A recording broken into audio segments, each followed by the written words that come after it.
topic at hand, and inshallah we will hear and benefit from many of our thoughts and ideas and insights, inshallah. So if I can just get a sense of people who wanted to contribute. I had been, Sheikh Arif, I'll ask for your apology, because in the last gathering, I very much wanted to hear Mufti Farooq speak, but he refused, actually. And today he has kindly gestured towards me that he's ready. So he has to do qadha from last time. So we will give Mufti Farooq the first opportunity. Please. Bismillah ar-Rahman ar-Rahim. Alhamdulillah Rabbil Alameen. Wassalatu wassalamu ala ashrafil anbiya wal mursaleen. Sayyidina wa Maulana Muhammad wa ala alihi at-tayyibin at-tahirin al-mutahharin. والصحابة المنتجبين ومن تبعهم بإحسان إلى يوم الدين. شیخ عارف کریں گے. Sheikh Arif, would you like to come? Will it be easier? Mufti Saab is going to speak in Urdu, but we will translate, inshallah. فدق کا جو قضیہ ہے یہ تاریخ کا نہیں ہے، یہ پیغمبر کی جائیداد اور نبی اکرم کی بیٹی اور پہلے خلیفہ کے درمیان ایک قضیہ ہے، اور ہمارے لیے رہنما کتاب جو ہے وہ کتاب اللہ ہے، نہ نہج البلاغہ ہے، نہ بخاری ہے، اور نہ اصول کافی ہے. بنیاد جو ہے وہ قرآن ہے. تو ہم نے یہ دیکھنا ہے کہ اس مسئلے پر قرآن ہماری رہنمائی کیا کرتا ہے. یہاں شیعہ اور سنی کے درمیان یہ معاملہ چلتا ہے کہ سنی یہ کہتے ہیں کہ رسول اللہ کی تو یہ پراپرٹی تھی ہی نہیں، یہ تو مال فے تھا، تو جب رسول اللہ کی ملکیت ثابت نہیں تو وراثت کہاں سے آ گئی؟ اور بقول شیعہ کہ اگر انہوں نے ہبہ کیا ہے اپنی بیٹی کو تو وہ اس مال کے مالک نہیں تھے تو ہبہ کیسے کر لیا ہے؟ تو قرآن جو شیخ رجانی نے اور شیخ عبدالحمید قصوری نے جو آیت پیش کی ہے سورہ الحشر کی، اسی کے اندر رسول اللہ کی ملکیت ثابت ہے. ما افاء اللہ علی رسولی منہم فما اوجفتم علیہ من خیل ولا رکاب ولکن اللہ یسلط رسلہ علی من یشاء. میرا پوائنٹ یہ ہے یسلط رسلہ، تسلط کیا ہے؟ علماء بیٹھے ہیں وہ کریں گے، علماء بیٹھے ہیں وہ جانتے ہیں کہ تسلط کیا چیز ہوتی ہے. تو یہ تسلط کا جو لفظ ہے یہ پیغمبر کی ملکیت کو ظاہر کر رہا ہے. ایک یہ پہلا پوائنٹ ہے. دوسرا یہ ہے کہ کیا نبی کی وراثت ہوتی ہے یا نہیں. یوصیکم اللہ فی اولادکم للذکر مثل حظ الانثیین، سورہ نساء کے اندر اللہ رب العالمین نے یہ بتا دیا ہے کہ تمام امت کی تمام مسلمانوں کی وراثت ہے، اور اس کے اندر وَلِكُلٍّ جَعَلْنَا مَوَالِيَ مِمَّا تَرَكَ الْوَالِدَانِ وَالْأَقْرَبُونَ. وَلِكُلٍّ، یہاں وَلِكُلٍّ کا جو لفظ ہے یہ میرا پوائنٹ ہے کہ ہر ایک کے لیے ہم نے وراثت مقرر کی ہے، وراثت کا قانون ہم نے طے کر دیا ہے. اب یہ چاہیے کہ رسول اللہ کی اگر وراثت نہیں ہے، وہ اس وَلِكُلٍّ جَعَلْنَا کے اندر شامل نہیں ہیں، تو قرآن کو بتانا چاہیے، کوئی ایسی ہونی چاہیے کہ جس کے اندر رسول اللہ کو مستثنیٰ کیا گیا ہو کہ ساری امت کی وراثت تو چلے گی قرآن کے اس قانون کے مطابق، لیکن پیغمبر کی وراثت نہیں ہوگی، اس کی نہیں چلے گی. تو لہٰذا قرآن کریم کے خلاف ہے یہ چیز کہ رسول اللہ کی وراثت نہیں تھی، اور قرآن نے ان کو یہاں سے خارج نہیں کیا.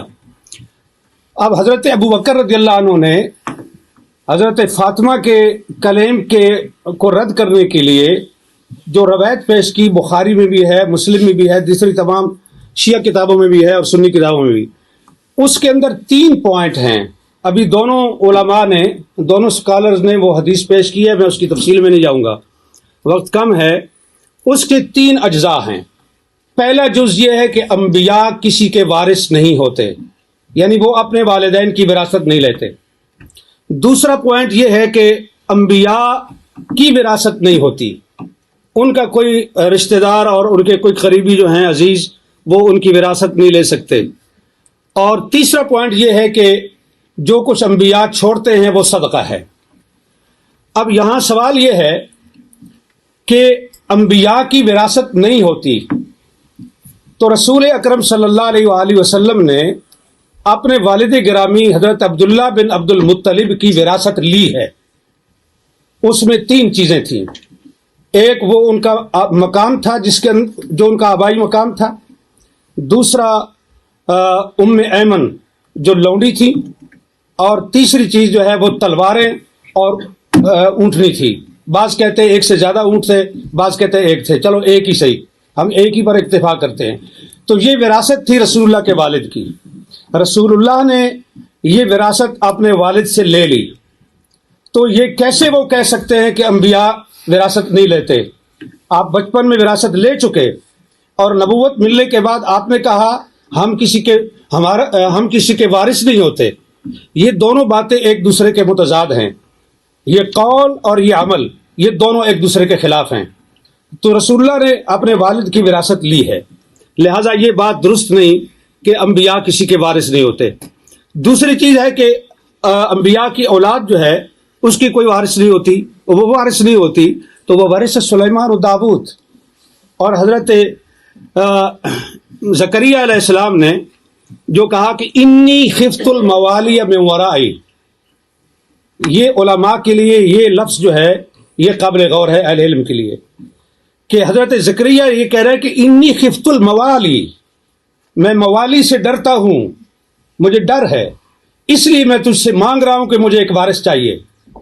اب یہاں جو سکالر یہ فرماتے ہیں کہ یہ وراثت علم کی وراثت تھی، نبوت کی وراثت تھی، تو خفت الموالی کو آپ کہاں لے کے جائیں گے؟ کیا حضرت زکریا کو اپنے موالی سے یہ ڈر تھا کہ وہ میرا علم چھین لیں گے، میری نبوت چھین لیں گے؟ انہیں ڈر اس چیز کا تھا کہ جو میری پراپرٹی ہے اور جو میری جائیداد ہے، میرے بعد میرے موالی اس پہ قابض ہو جائیں گے، اور اس لیے انہوں نے قابض ہو جائیں گے، اور اس لیے انہوں نے یرثنی و یرث من آل یعقوب یہ انہوں نے مانگا. اور اسی چیز کو حضرت فاطمہ نے حضرت ابو بکر کے سامنے یہ پیش، وہ صحیح معنوں میں موالی تھے، ہماری پنجابی زبان میں موالی کہتے ہیں، موالی لوگ.